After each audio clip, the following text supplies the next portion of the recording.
everyone doing? Good? Good. Good. For those of you who don't know me, my name is Sam Quine.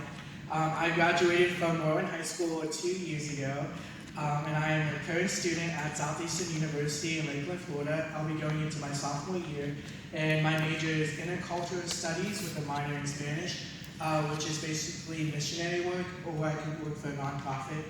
So that's a little bit of background about me, and I believe that God's going to do great things today in this place, and I know His presence is here. And I'm so glad to see every one of you here, and thank you for coming out today. But before we dive into God's Word, I just wanted to share a quick story that happened during my senior year. So it was my senior year in high school, and I did a lot of clubs, a lot of sports, a lot of activities. I did cross country, I did track, I was president of the Bible club, I did student council, junior ROTC, I also worked part-time at McDonald's. I also took college classes as well, and it was just very busy, but one of the things I had to do is to remember to keep marching on, and that my grades came first in school, but most importantly, God came first. I was also very heavily involved with church. I did Bible quiz team, that was a lot of fun, and I also did fine arts. I did 3 categories. I did short sermon, I did a memoir, which was basically a writing piece, and I also did like a scripture interpretation, kind of like acting out scripture. So on top of that, I was very busy, and I just had to remember I had to keep marching on and keep my eyes on God. And one of the things that led me to in the Bible led me to the story of Joshua. If you guys have your Bibles, or there will be verses on the screen. I felt led again from the book of Joshua, chapter 6, and I'm just going to give a brief overview about that before we get started. So, for those of you who don't know, Joshua is found in the Old Testament, which is 2 parts of the Bible. There's Old and New, and Joshua is found in the Old, like I said. And Joshua was now the commander of the people called the Israelites.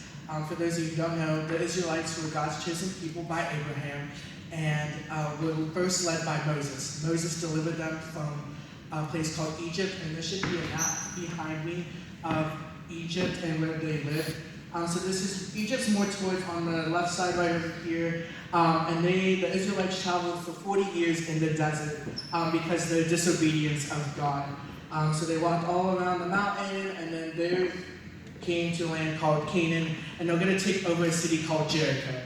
So Moses has died, and now the Lord has spoken to Joshua, and the Lord said, Joshua, I want you to take over the land, the promise that I have given you and your ancestors. So we're going to look at that. But the Israelites were very, very scared about this land. In the previous chapters, they sent 12 spies ahead of them.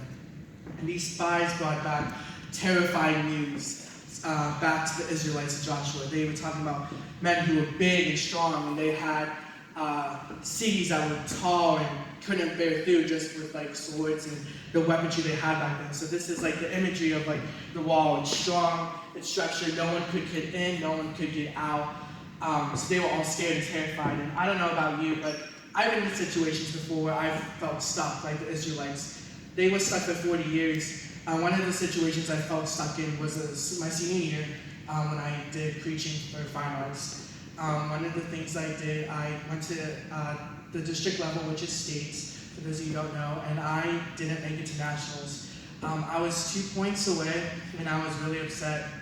I was frustrated at God. I didn't understand why it happened. I thought I was really good, and that was my first time doing something like this, and it was really upsetting because it was my first and last time, and I just didn't understand, so I didn't really talk to God. I kind of stopped journaling, and I kind of stopped reading my Bible. And when I read the book of Joshua in chapter 6, it just made me think about, we cannot stop marching on. So Joshua chapter 6, it should be behind me on the screen. It starts off as this. Now the gates of Jericho were securely barred because the Israelites. No one went in and no one came out. Then the Lord said to Joshua, see, I have delivered Jericho into your hands, along with its king and its fighting men. March around the city once with all the armed men. Do this for 6 days. Have 7 priests carry trumpets and rams' horns in front of the ark. On the 7th day, march around the city 7 times, with the priests blowing the trumpets. When you hear them sound a long blast on the trumpets, have the whole army give a loud shout. Then the wall of the city will collapse, and the army will go up, and everyone straight in. And to me, if God told me to march around the city, I would honestly laugh. I'm not going to sugarcoat it. I would laugh. And how many of you guys would think, that's so funny, or God, why would you send me out of all people to march around the city that are full of dangerous men, and the walls are so high? It's just crazy to think about that God can call us to different things. But if we take a note this morning, point number 1 is to don't stop marching. One of the things that, like I said, with fine arts, after I didn't make it to nationals, I just stopped. And you see here, Joshua didn't stop. Just because Moses died, and just because the spies gave a bad report, doesn't mean that God is still with us or forsaken us, even though we left him. And that was just crazy to think about, because when you stop marching, you often miss the beauty God has ahead for you. When you stop marching, you often miss the beauty that God has ahead for you. Now, reading this, you obviously Joshua is taking charge now, so let's continue reading the passage of what Joshua does next. So Joshua chapter 6, still verse 6, it says, So Joshua son of Nun called the priests and said to them, Take up the ark of the covenant of the Lord, and have the 7 priests carry trumpets in front of them. And he ordered the army, Advance, march around the city with the armed guard going ahead of the ark of the Lord. When Joshua had spoken to the people, the 7 priests carried the 7 trumpets before the Lord went forward, blowing their trumpets, and the ark of the Lord's covenant followed them. The armed guard marched around the priests who blew the trumpets, and the rear guard followed the ark. All this time the trumpets were sounded. But Joshua had commanded the army, Do not give a war cry, do not raise your voice, do not say a word until the day I tell you to shout. Then shout. So he had the ark of the Lord carried around the city, circling it once. Then the army returned to the camp and spent the night there. So now we see Joshua going and gathering the men, the special people, carrying the Ark of the Covenant around the city of Jericho. So this is the city of Jericho, and they're marching around that. And when I was reading this, I don't know if you guys noticed, but it says 7 a lot. 7 trumpets, 7 ram's horns, 7 priests. And that shows great significance in the story, because if you look back in the book of Genesis, God completed his creation in how many days? 7, exactly. So this just shows completion to his story, and that God is complete. Our God is, doesn't go things unfinished, which is pretty cool. So again, they're marching on the city for 7 days, but they're not going to give a battle cry until the last. But some of you guys be thinking, why should I not, keep marching on? Why should I listen to you, Sam? Why should I pay attention to the story? But following the Lord just makes it easier the first time, because when you don't listen, bad things happen. Obviously, you see that happening when the Israelites got stuck in the desert for 40 years. And I don't know about you, I don't want to be stuck somewhere, especially in the desert for 40 years. That's just crazy. So sometimes when we don't listen to God, some things may happen, and we may not, and it's our fault to blame. We can't blame God, because we all have our own individual choices. And God wants to see what's in your heart. So that's point number 2, is to follow the Lord wholeheartedly. Like I said, he wants to see what's in your heart, and he wants to know that if you'll trust him no matter what situation. And whether you guys do a club or a sport, like I reflected on earlier, isn't it easier just to get it done the right way, instead of posing a shortcut? There's no sense of cheating, or there's no point of, if you're running a race, I did cross country, there's no point of cutting across, a half mile. It's not going to make a difference. It just makes you feel bad. Or, trying to memorize that line for a play or something, just memorize it the correct way. There's no hints to it. You just got to attack it head on. But when you stop marching, you often miss the beauty God has ahead for you. So recap, point number 1, don't stop marching. And one of those ways you can do that is find a good group of friends who lift you up, who don't tear you down. People who encourage you every day, or it doesn't have to be a specific friend or a friend group. It could be someone, like a trusted adult, like a pastor, or even a teacher, or, one of your parents or guardians. It's very important to have that inner circle of friends, and obviously follow the Lord wholeheartedly. And point number 3 I want to give to you guys today is to fight, fight, fight. So this is the last section of Joshua, verses 12 to 17. It says here, Joshua got up early the next morning, and the priests took the ark of the Lord. Then the 7 priests carrying the 7 trumpets went forward, marching before the ark of the Lord and blowing the trumpets. The armed men went ahead of them, and the rear guard followed the ark of the Lord, while the trumpets kept sounding. On the 2nd day, they marched around the city once and returned to the camp. They did this for 6 days. On the 7th day, they got up at daybreak and marched around the city 7 times in the same manner, except that day they circled the city 7 times. Again, that's signifying the completion of God, and God does not go things untouched. The 7th time around, when the priests sounded the trumpet blast, Joshua commanded the army, "Shout, for the Lord has given you the city. The city and all that is in it has been devoted to the Lord. Only Rahab the prostitute and all who are in her house shall be spared. But she hid the spies, we set her. Because she hid the spies, we set her."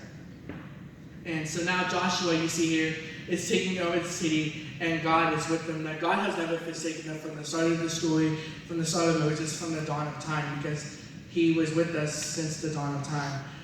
But they did not stop marching. They followed the Lord wholeheartedly, and because they fought literally to the death, God gave them victory. And I just wanted to share something with you guys today, that God's going to bring victory to each and every single one of you guys today, that we all have different struggles, and some of you may think that no one can understand me, and that no one may walk with me literally through my everyday life. They don't know what I go home through. They don't know what I do with at school or what I see on social media. But let me tell you that our God is stronger than that, and he's going to deliver you from it. Because if he can do it today, and if he did it back then, he is going to do it today, and he's going to do it tomorrow for you guys. And that you guys are not forsaken, that we all need to march around the city 7 times to complete. That our city is ourselves. That we need to tear down these fears that we have inside of ourselves. That we need to stop looking in the mirror every single day saying, "I am worthless. I am not worth it. Why am I here?" Because we need to tear down these walls and look and see that God is mightier than our problems. Because he tore down the walls of Jericho. So he's going to tear down our walls today. So we need to remember to follow the Lord wholeheartedly. That we cannot stop marching, and that we need to fight.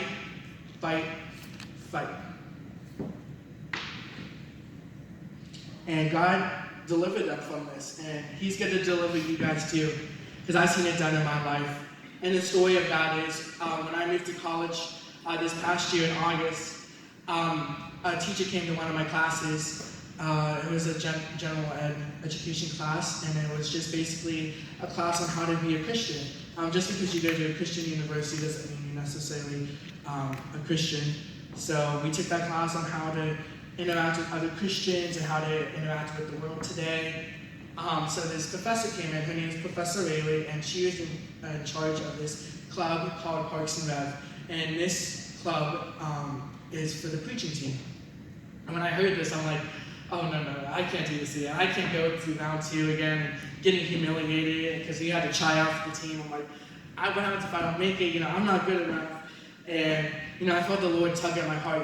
You should do it. I'm like, okay, God, you know better than me. So I went up to the team and I preached my sermon I did for fine arts, and they loved it. And I made the team, and I'm now part of the preaching team for the upcoming year. And I did get to preach my first sermon, my first full sermon, 15-minute long, at an RV park to a bunch of elderly people, because that's what they do.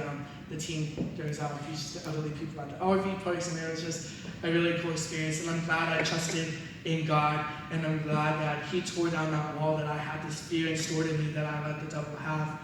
And it was just amazing to see God move and to see how much I've progressed. And I believe that everyone has a story here that is a progression, that it starts here, and you might think it ends right here in this moment, but it doesn't. It's only the beginning. And there's countless stories that I can tell that are just like this, of God tearing down my walls. And I believe every single one of you here has the same testimony of some type of power, and maybe not. But I believe that God's going to be working in your life from this moment on. That we don't have to be afraid of the dark anymore. That God calls us a city on a hill. That we are the light of the world. And one of those things that you guys can do, at the end of the service, I have Django box and Sharpies there that I want you guys to write down a verse. It doesn't have to be specifically from the passage of Joshua, but a verse that really strikes you, that keeps you motivated through your daily walk with Christ. Because sometimes it's easy to, forget sermons if you're not taking notes, or just live the day-to-day life. But I want you guys to write a verse on that to remember, that God's going to tear down your walls, that He's going to do everything if you ask for His strength, and He's going to never forsake you. Because whenever you stop marching, you often miss the beauty God has for you ahead, like God has ahead for you.